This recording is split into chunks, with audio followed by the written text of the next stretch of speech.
Sorry, it's taken a couple minutes working through some technical difficulties, which still could be happening. I don't know. Microphone's been really weird today, so if you can't hear me at any point, just let me know. But I think I have it sorted out for now, at least. We will see.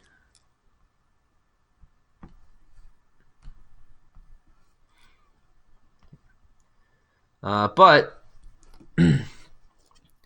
let's go ahead and start with our warm-up. Use the comparison test to determine if the series converges or diverges. All right. This first one's actually a little kind of a trick. Sorry about that. April Fools, haha. But the thing that I would want to, that I would first think about comparing this to is 1 over n. Okay, so if I compare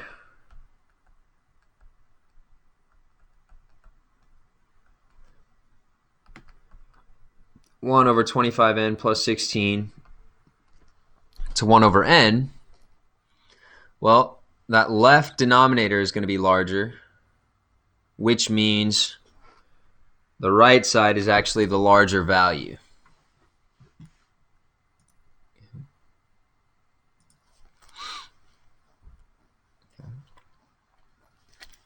So, if I think about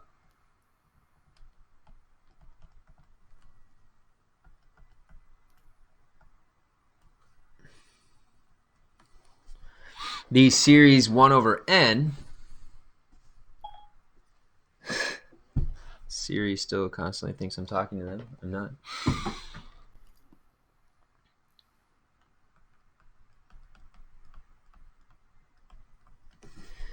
This series diverges because it is the harmonic series, right? 1 over n. And remember, harmonic is just whenever it's a p series, but when p is equal to 1. Okay. So what I think often the thought is, well, okay, great. So that means we know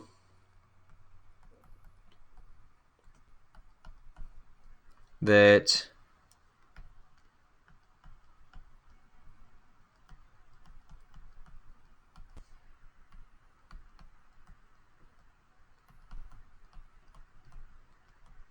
this series, my original series that I started with, also diverges because we're comparing it, right? So if the first one diverges, the second one diverges. But I've made a mistake here. Can anyone tell what my mistake is? There is a flaw in my logic.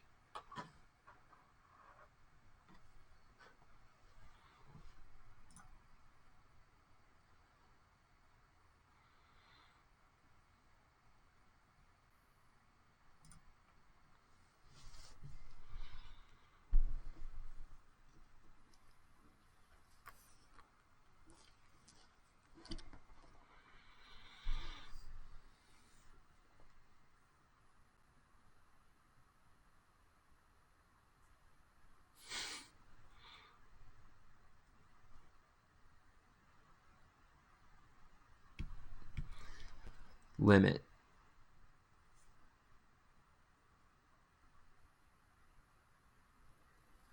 No, I don't need to do anything with the limit.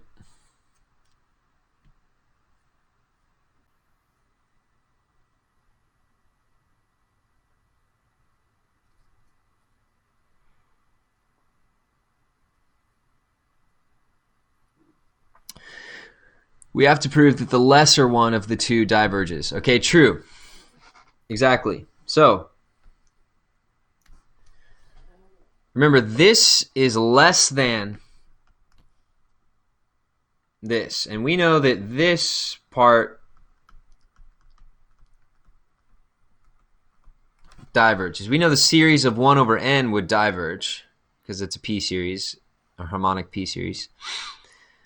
Well, so if that other series is less than that, well, then who cares, right? If that series is, increasing, diverging to infinity, but this other one is less than it, it's below it, well, then we don't know. Maybe it converges to something.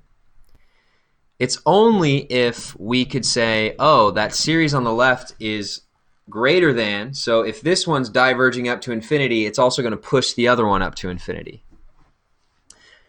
Right? Or if we were talking about something converging, we would have to show that it's less than, so that if it's coming down, it's pushing it down and also making it converge. Right? So this is a flawed logic. This is not true. Okay, at least talking about it this way. All right, we could not use this comparison test. All right, this is useless to us. All right, so we have to be very careful about what are we proving diverges or converges. Because if we want to show something diverges, well, then we need the lesser one to diverge. So it'll push the greater one up as well.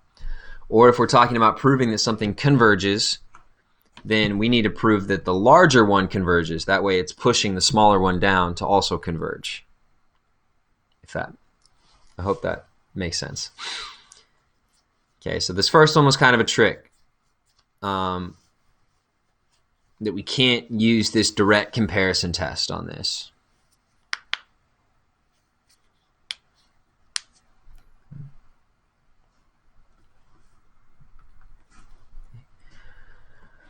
Number 2.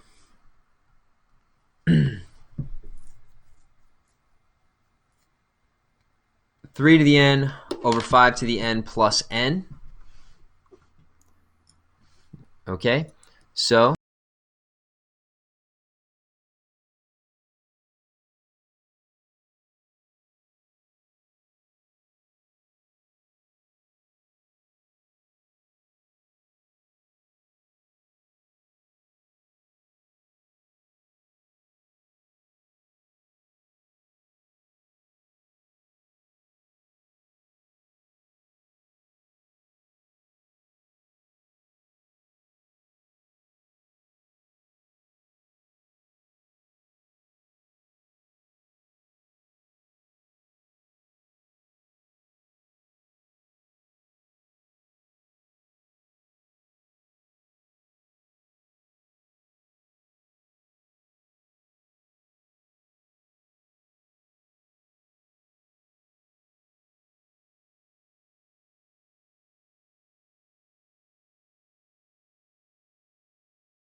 maybe now. It says there's showing up for me, so I'm not sure. Hopefully that's getting to you as well. Cool. Okay, sorry. Okay. So another thing that I would want to initially think, when I look at this is that to me looks like I could write it as 3/5 to the n. And so that has me thinking about geometric, right? A ratio to the n, or to the n minus 1. So I'm thinking, okay, maybe I can compare this because I know that I can figure out how geometric series converge or diverge, right? That's a definitive test. We just look at the ratio. So if I compare this,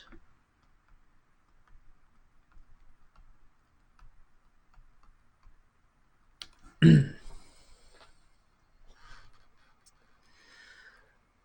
I try to say, okay, so which one will be greater?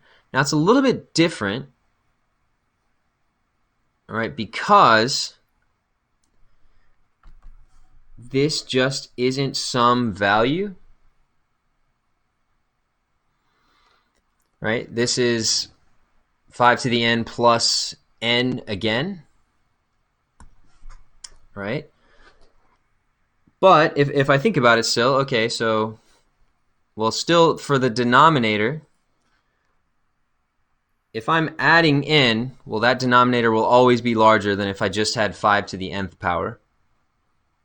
Okay, if I add n, great, so it's a larger denominator. A larger denominator means a smaller number, since the numerators are the same. So this is less than. Okay, so before I can determine even what I'm thinking about, let's first just think about our limit.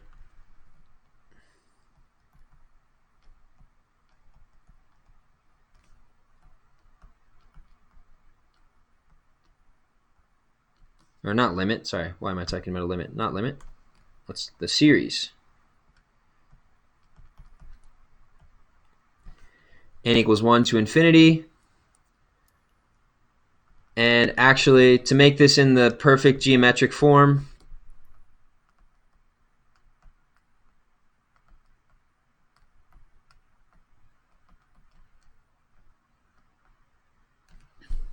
right? So it's the same series, but that right one is actually the technical, nice geometric form, a times r to the n minus 1 from 1 to infinity. And so when we do that, we look at the ratio, or the ratio.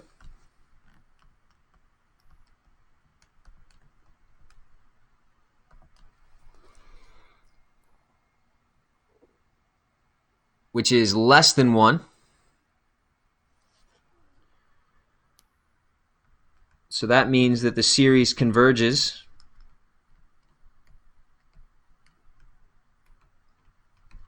by the geometric series test.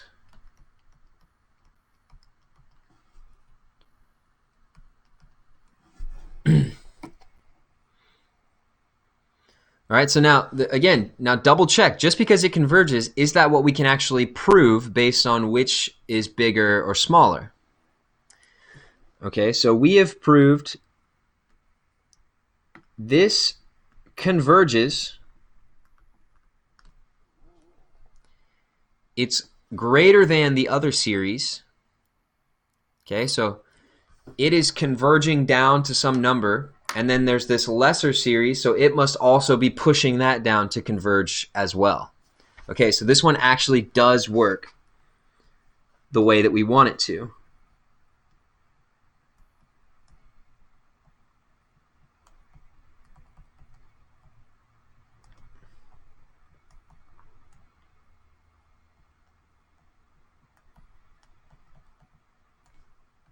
So this also converges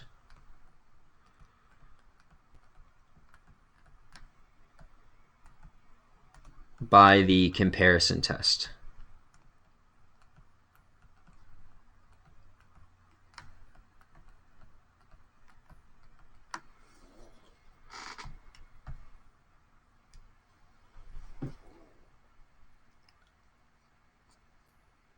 Is squeezed works. That's a much more efficient way of saying that, yes.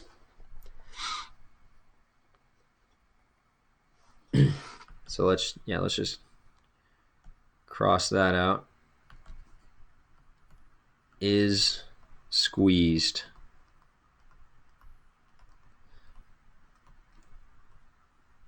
works.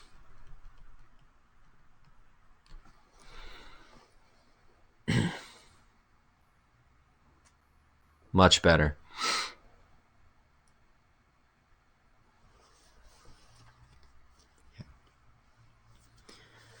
So I just wanted to illustrate that just because you can compare it to something and you can figure out what that something does it diverge or converge, make sure it also still makes logical sense with what the series is doing, right? Is it in the correct setup so that, oh yes, the lesser thing is diverging, so that must mean the greater thing must also diverge.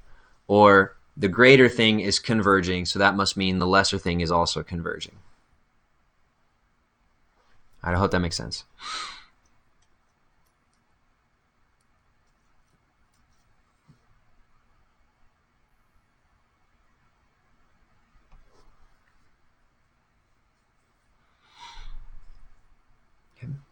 All right, so let's talk about our next test, which is the alternating series test. All right, so let's first talk about what in the world is an alternating series. It is a series in which every two adjacent terms have opposite signs.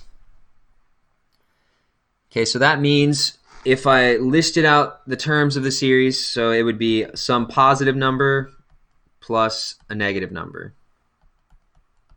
Positive number, negative number. Positive number, negative number, etc. Okay, so it's just the sign changes every term, right? Not every two terms, not every three terms. Every term goes back and forth between positive and negative. It doesn't matter which one it starts with. It doesn't have to start positive or have to start negative, but it's alternating. So the way that we can tell by looking at a series, it's a pretty easy check to see, is this alternating? Because if we see something like this, or like this, or -1 to the n plus 1, something like that, some -1 to a power, and we know that powers, so that -1 will either cancel or stay depending on if it's an even or odd power. That's how we can immediately tell this is an alternating series. It's going to go back and forth. So the actual test is this. Now, unfortunately, there's some things, some checks, prerequisites we have to make sure are true before we can use it. Okay, so we'll think about the series in terms of, so the -1 to the n whatever is separate from the actual sequence an, at least in how we define this. So if the limit goes to 0, that's the first thing we need to check. The second thing we need to check is the sequence, okay, not the series, is the sequence positive? So if I look at all those numbers without the alternating part, without the -1 part, is every term just going to stay positive? Because that'll ensure that, okay, yes, I'm not doing a negative times a negative to actually make a positive or something like that. And then a to the an plus 1 is less than or equal to an for every term after some n. Okay, so this is an interesting part. What this means is it doesn't have to be for every single term, but at a certain point, it does need to. Okay. And it's kind of generic, kind of vague. After some n. Well, is that n 3? Is that n 3 million? Okay. Now think about what this is actually saying.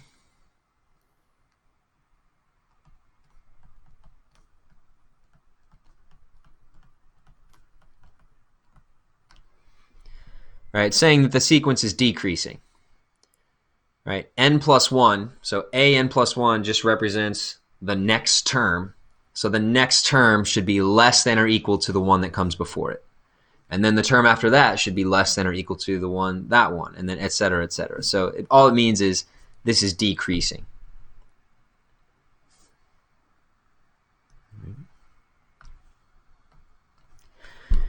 And so how do we determine that a sequence is decreasing? Well, we've done that before. We did that in the integral test. Right? In order to show that the sequence is decreasing,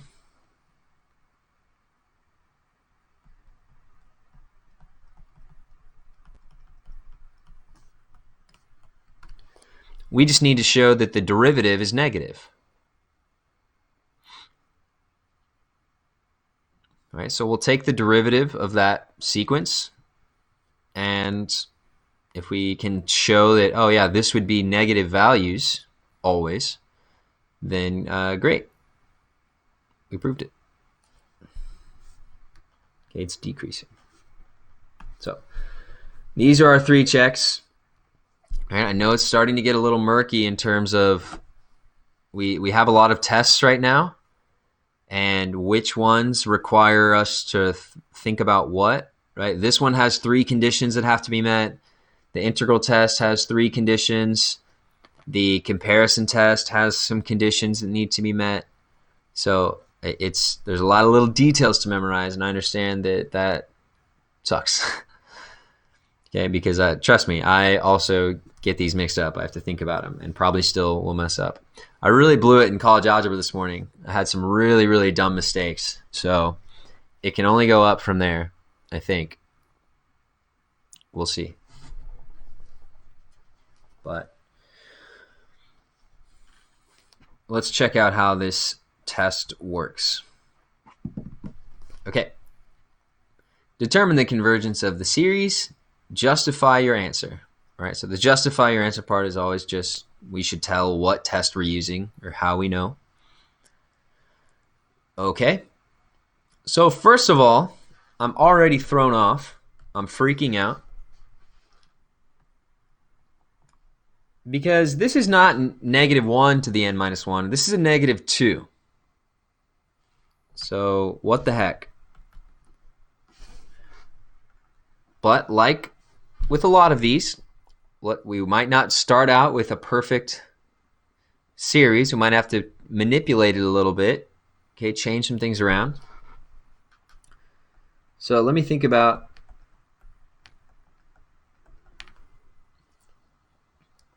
just that part. So I know that that's the same thing as -2. Don't ask me how I know this. Okay, but -2 is the same thing as -1 times 2.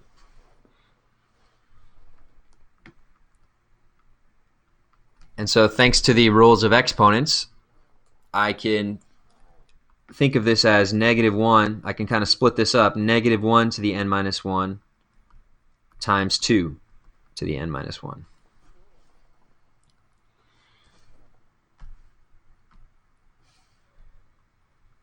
So now I have that alternating series portion, right? And it is important that we change this so that it's in the form of -1 to the power of whatever, okay? And so what I'm left with, right, all the other stuff, this is my AN.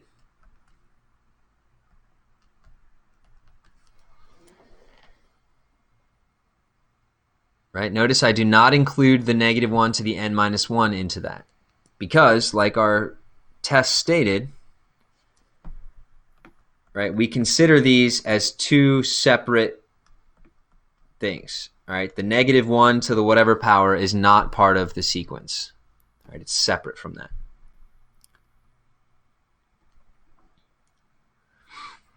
Okay, so we did the same thing. We separate it.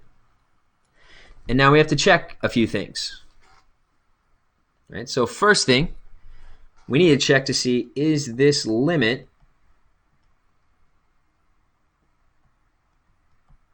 equal to 0? Right? So the limit of AN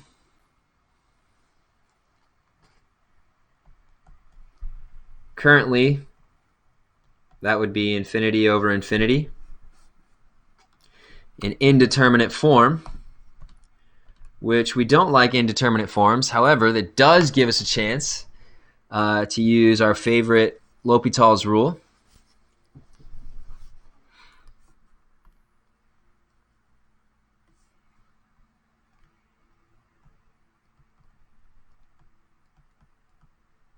Okay, so if I took the derivative of n is 1.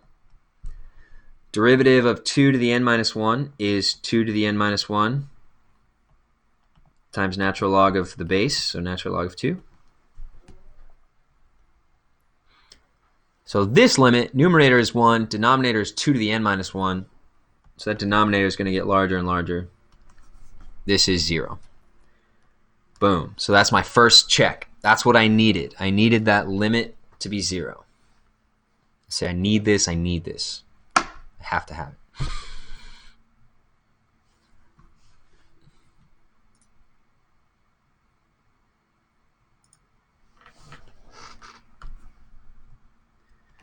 Okay, second check. I forgot which one was the second, which one was the third. Okay, second check is just, is the sequence positive?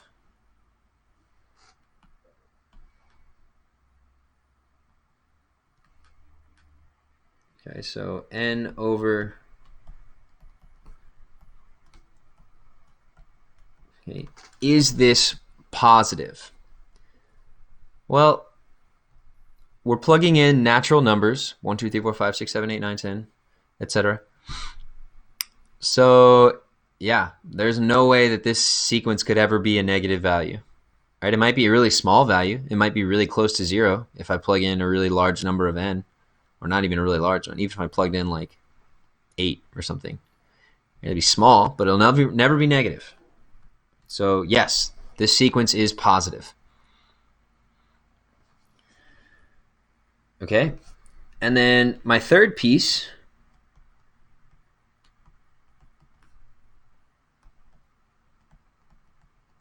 is this sequence decreasing? Okay, so remember, how do we check for decreasing? Well, we'll take the derivative of it.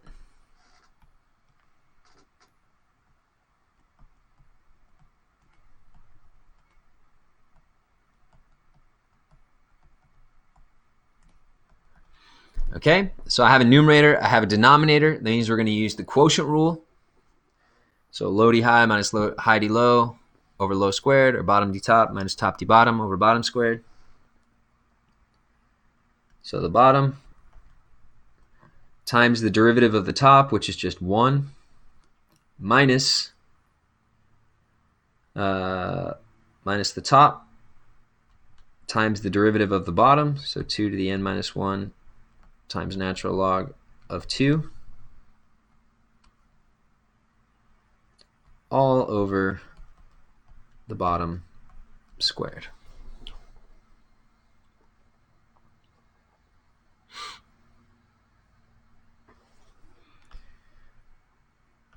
All right, so let's, again, you can often intuit from this step. Right? Sometimes we might have to do some more simplification sometimes, but this one I don't think we do. The denominator is always positive because it gets squared. And so if I just look at the numerator, well, that second term in the numerator is not just, so the first term is 2 to the n minus 1. The second term has 2 to the n minus 1 in it, but it's also multiplied by n. And it's also multiplied by natural log of 2. So if I'm just thinking about this, and if I'm not drawing in highlighter, but an actual pen,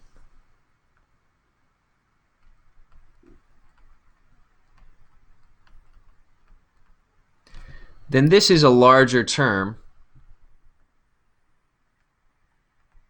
compared to this.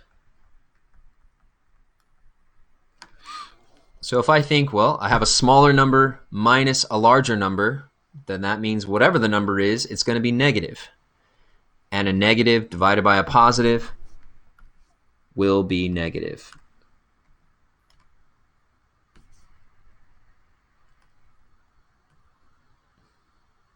Okay. So yes, this sequence is decreasing. Right? Each term of the sequence will get smaller and smaller.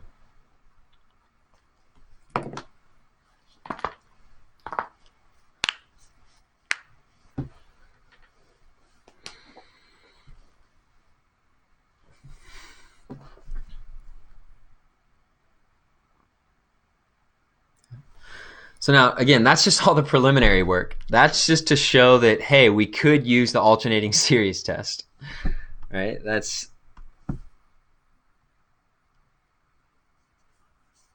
So far, we've done these 3 checks. Okay? But luckily, we don't have to go through and do some other formula after that. This theorem is pretty nice, or this test is nice, in that as long as we show that these 3 things are true, then it must be that the series converges.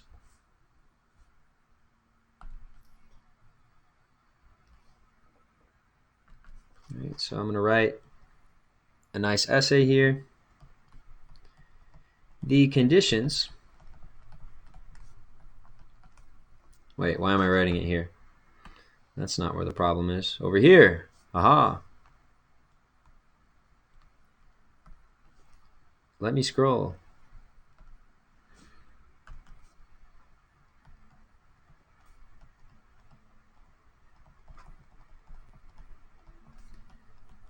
The conditions of the alternating series test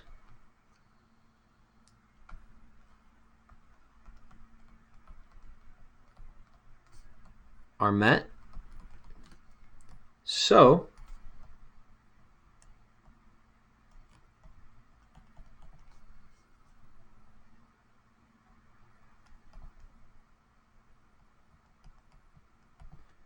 our original series, which was this, I think, n over negative 2 to the n minus 1. Yes. Converges.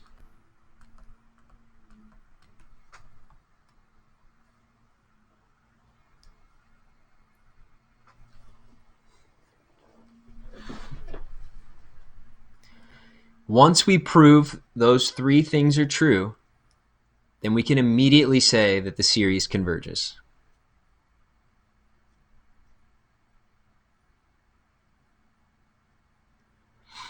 We can't say what it converges to. Now, if I actually add up this sum, what will it be?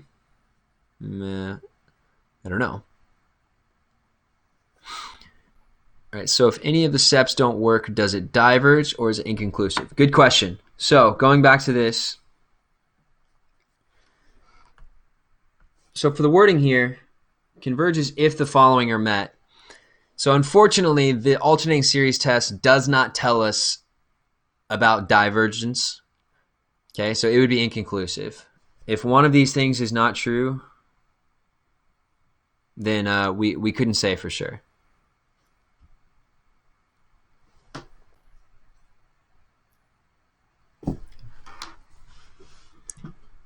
There is, let me look to see if we're able to cover how we can tell, because I don't remember. I don't remember if it's going to be in our curriculum that we have.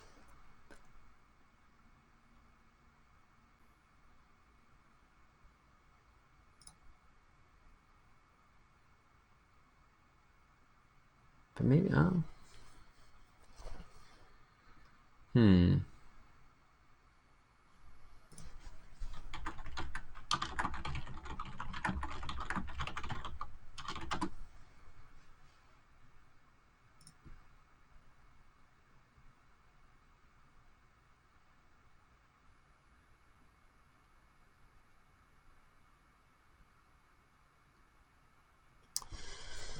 Actually, this is a good question. So usually when we have conditions that are met, we have to make sure that they all work, otherwise we're not sure. But since this is specific, it depends on which condition, I guess, you're talking about. But for example, if this is for sure an alternating series, that's a good question. I'm trying to think of an example where it would go against that.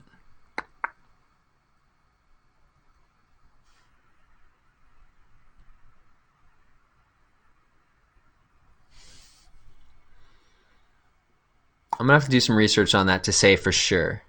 My intuition tells me that it would just remain inconclusive. But as we all know, I'm wrong like 87% of the time. So I'll come back to that. Someone remind me again tomorrow, at the start of tomorrow, to talk about that. Because I'm thinking of some examples where it wouldn't work, but I would have to go and actually do the workout to make sure. Okay, but that's a really good question.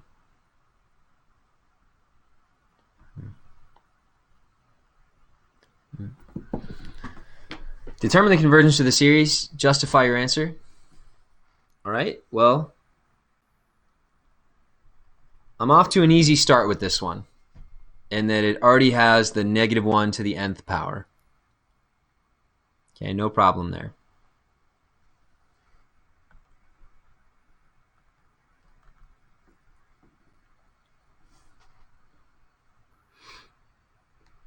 Okay, so I run through my 3 checks now, right? Well, so also remember, this is now my AN. Well, I guess that's a little misleading.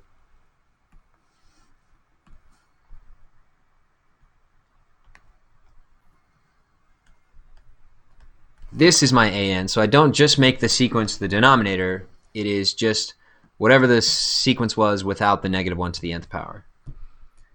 Right, so the sequence that I'm thinking about when I do all my tests is 1 over natural log of 2n.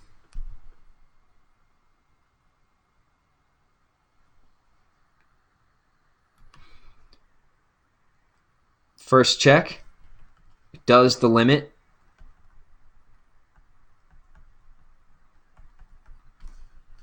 of AN equal 0? So in this case, it's pretty easy to see. Denominator will just keep increasing. Numerator stays 1. So yes, that limit is 0.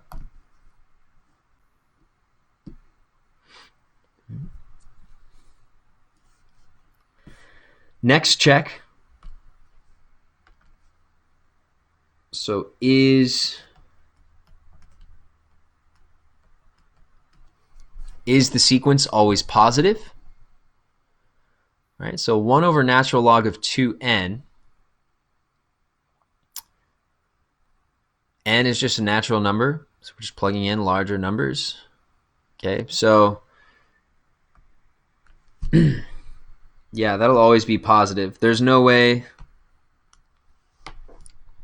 that we'll get a negative value for things that are greater than or equal to 1.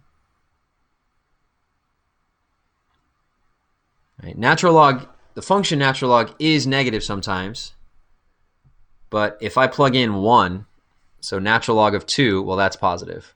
Or if I plug in 2, so natural log of 4, yeah, that's positive. So all of those will be positive, right? Which is what we're worried about since we start at 1 and then are going from 1 to infinity. All right, so we have to think about the scope of where our series is working. All right, and then lastly, is the sequence decreasing? In order to know that, let's take a derivative.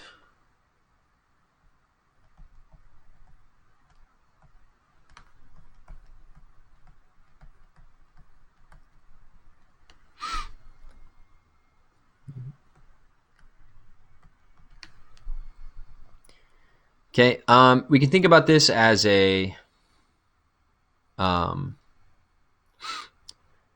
quotient rule. If you wanted, we could rewrite this so that it's to the -1 power and do a chain rule. It doesn't matter. I'll do quotient rule again. So the bottom times the derivative of the top. So that's times 0 minus the top times the derivative of the bottom. So that's 1 over, oops.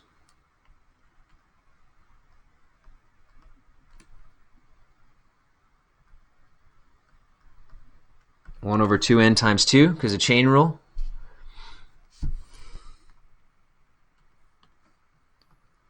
All divided by the bottom squared. This is just times 0, so that's 0. This 2 on the bottom and the 2 here will cancel. So let me do a little bit of simplifying.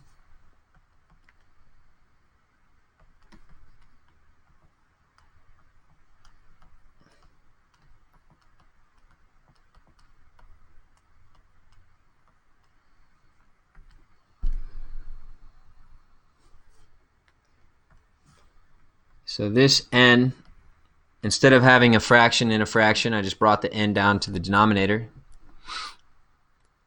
And the minus sign, right, comes from right there, from in our quotient rule, bottom to top minus top to bottom.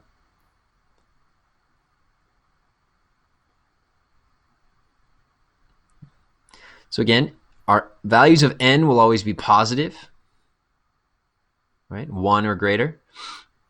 It's getting squared, it's times a positive, but the numerator is negative, so I'll always have a negative divided by a positive,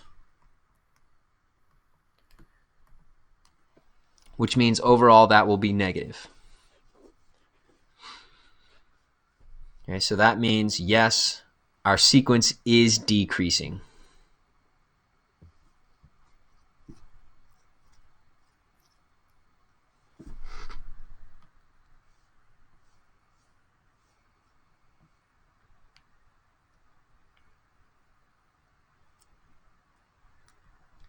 So again,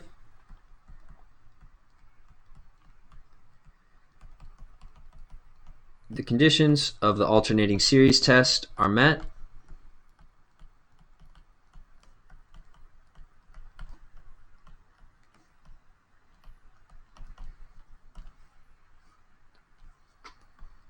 So our original series that we had,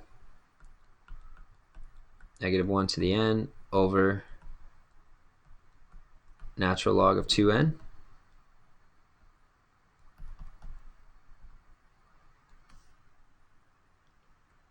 converges.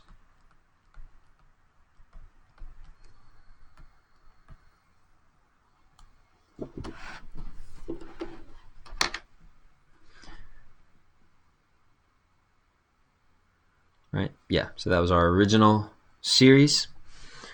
We've now proved that it converges.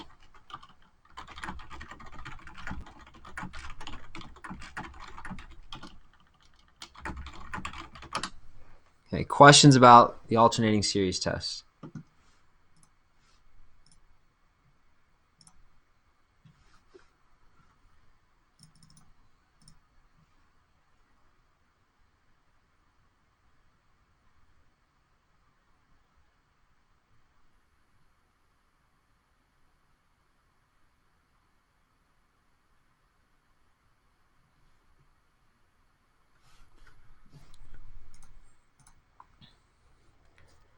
Besides the question about, again, I'll do some work, but I'm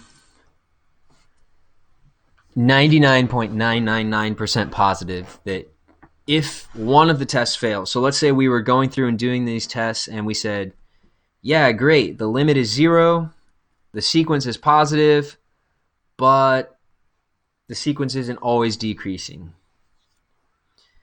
Okay, or vice, whatever. Maybe we said, okay, yeah, the sequence is decreasing, it's always positive, but the limit isn't 0.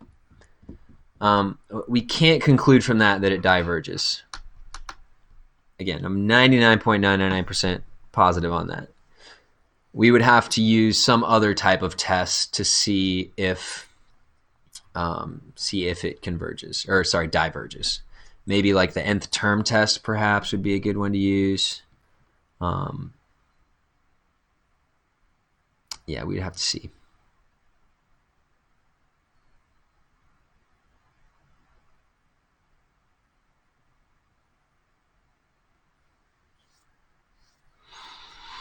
Not exactly about the test, but when you have a fraction in the numerator, like where it says 1 over n, you can just bring the n to the denominator of the whole fraction. Yeah. So yeah, let me write that out more explicitly. Good question. So from here,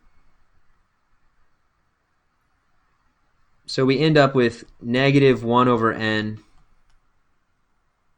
over natural log of 2n squared. So remember that we can just think of this as multiplying by the reciprocal. So the numerator stays the same times the reciprocal of the denominator. So that would be 1 over natural log of 2n squared. And then when we multiply these fractions together, numerator with numerator, denominator with denominator, so negative 1 over n to the natural log of 2n.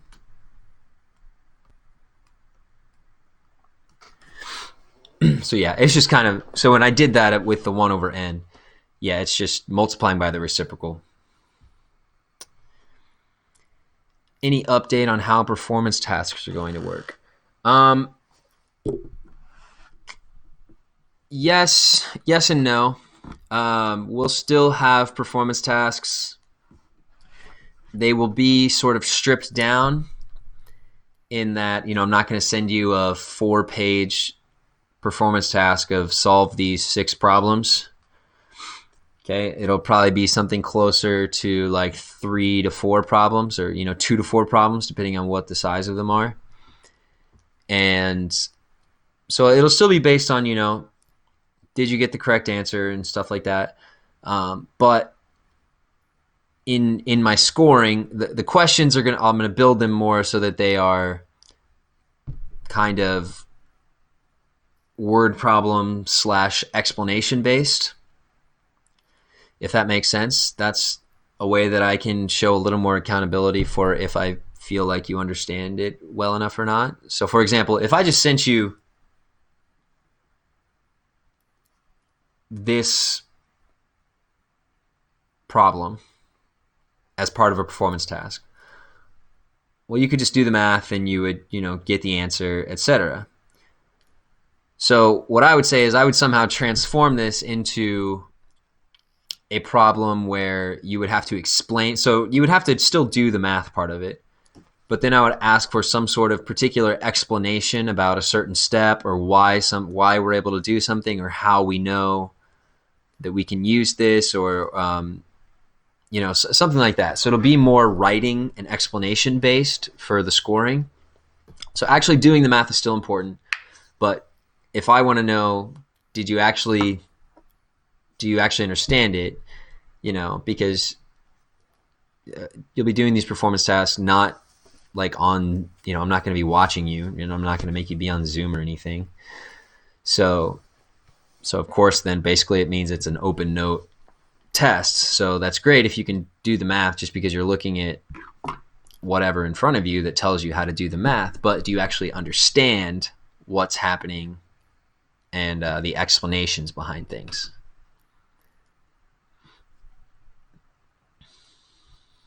Was that coherent? I think I just went into a fugue state for a minute, so I don't know what I said.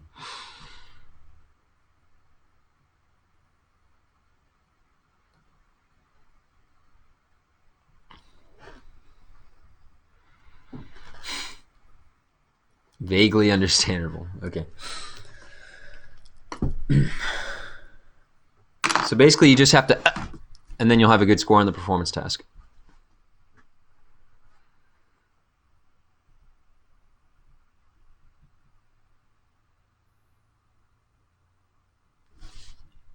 That is how all of Mrs. Morris's performance tasks were.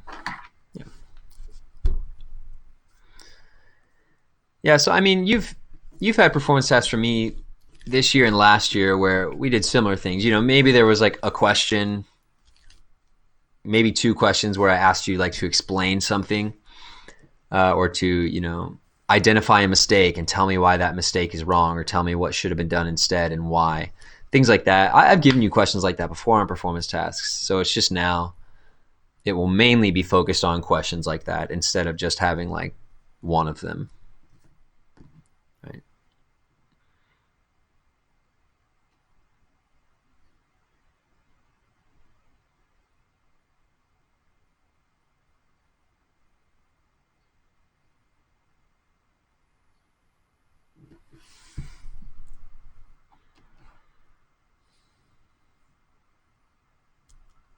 Good to know.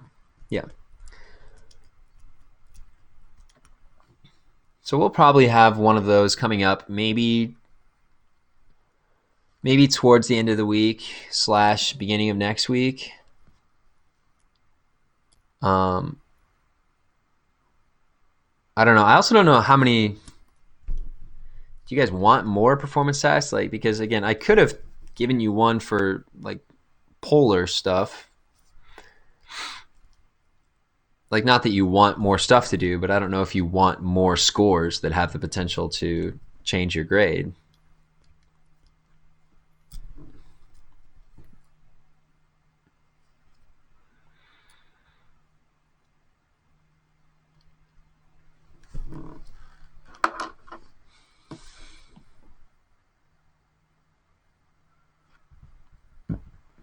More frequent, but less questions. Right, yeah. So like I said, they'd be like, 2 to 4 questions is the range that I'm thinking of.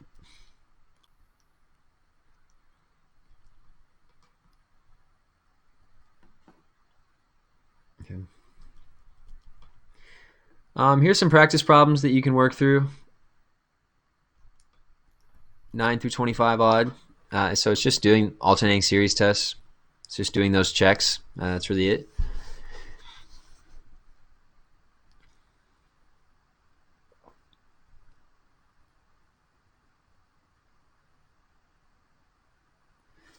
Okay. Again, if this were a normal class scenario, we would go on to talk about the remainder theorem for alternating series. But since AP is indicated, again, like I said last time, certain things will not be assessed on the AP exam. So that was one of the things that was not listed specifically. So I will, if towards the end of the semester we have time and want to go back to stuff, and if you guys are just desperate to learn more math, then we can talk about those things that we skipped out on. But for now, leading up to the AP exam, I'm going to stick to the things that they've specifically indicated.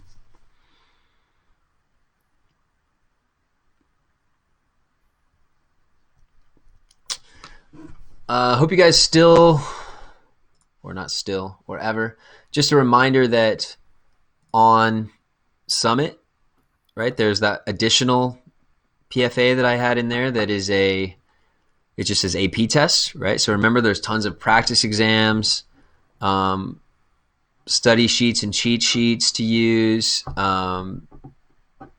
flashcards. There's sites that have tons of review questions, things like that. So if you have time, be looking over those. Take, like I've said before, take anywhere from 10 to 20 minutes a day even, just to kind of review some stuff or look at some formulas that you have a tough time memorizing or whatever it is.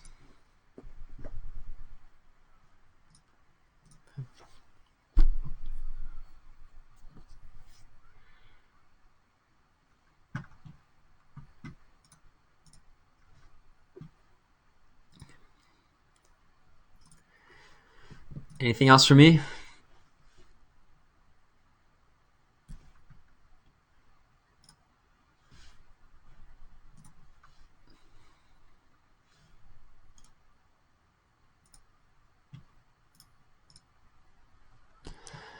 How are you? Don't yell at me. I'm doing well. I'm, teaching math, hanging out with all my roommates, which is no one. Staying sane. Trying. Just a lot of reading. How are you, Reese?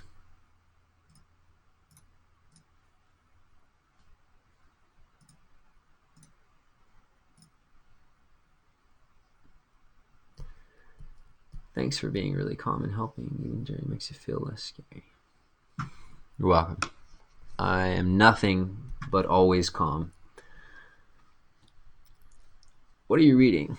I just finished a book called The Silence of the Sea, which is it's like a crime novel. It's very interesting. I obviously solved the murder from like page 1, just because I'm such a good detective like that. But it was really good. I really enjoyed it. I love a good murder mystery. Who killed who? Well, I can't spoil the ending. I mean, come on.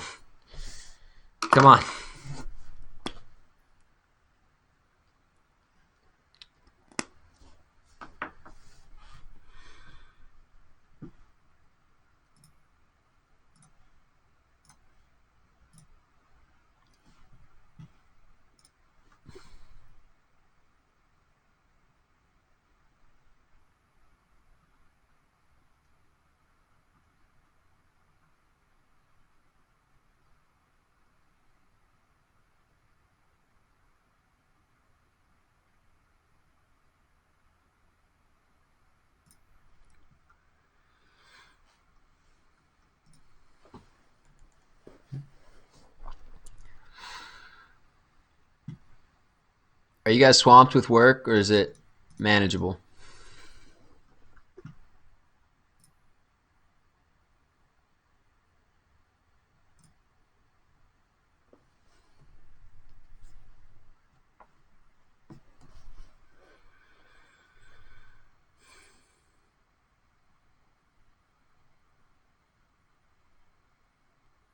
That's how crime works. Yes, it is. It's fine. Manageable, but struggle to focus. Yeah, I feel you on that one. I struggle to focus as well. It's tough. Up and down. That makes sense. 8 hours doing an assignment that should have taken 20 minutes. Ugh. Rough. Rough times. Okay. Well, let me know ever again. There's a ton of things going on, and I know that a lot of you are still planning to take the AP test, but if this is overwhelming, if we're doing too much, if I need to slow down and stuff, I can do that, because more than math and more than the AP tests, I'm mostly worried about, making sure you guys are okay and we're all, getting through this emotionally and mentally more so than academically. Right? So just let me know if things are getting overwhelming, or if I'm giving you too much work, or whatever, because I just, want you guys to be okay. I don't know how many assignments I've turned in at 11:58. Classic. Absolutely classic.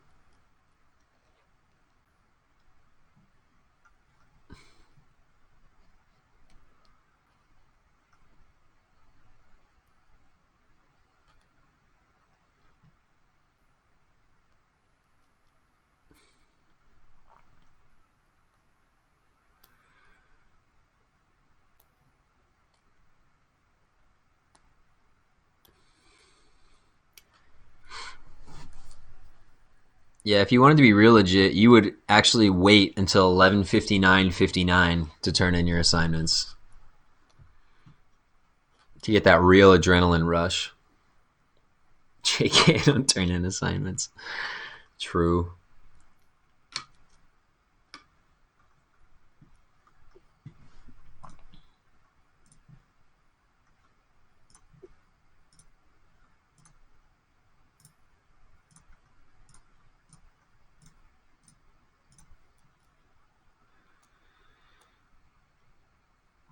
See, that makes it even better for you, RJ. Yeah, you got to time it. You have to know the exact amount of seconds that your computer is going to lag, so that whenever it eventually does go through, it's exactly 11:59:59. That will be the most impressive piece of all.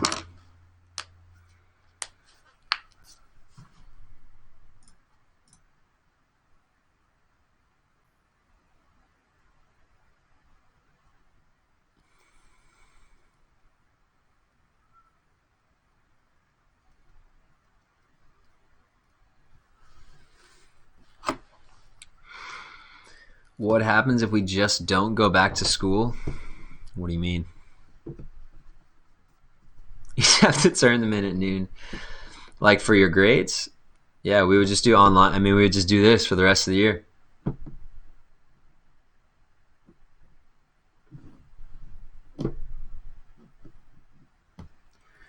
Which is relatively good news for you guys if you were doing a lot of AP classes, right? Because the AP tests are what? The first week of May? Like May, I think the calc tests, well, again, they're going to change the dates a little bit, but assuming it were to be that we went back to school, AP tests is at the beginning of May. And so, but we actually go to school through, I don't know, with our snow days, were we into June yet? I don't remember. We were pretty close at least. So if we were online the rest of the year, and if the AP test dates stay similar or the same, well, then that would be just the end of those classes for you guys after that, right? Pretty much. I don't know. Would teachers still make you do stuff? Or would it just be, time that you could finish your PFAs or whatever? I don't know. Interesting.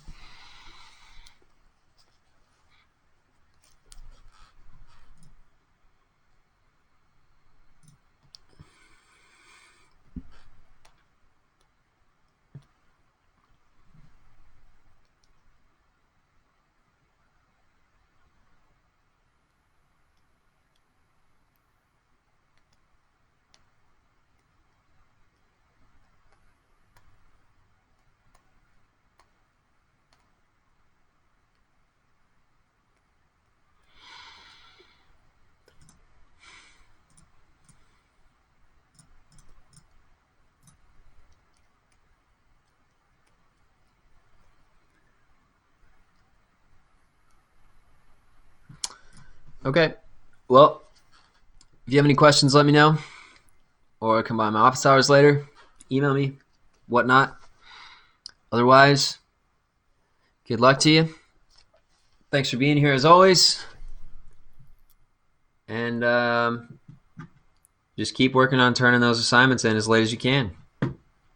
That's my official endorsement. Okay. All right. I'll see you guys later. Have a good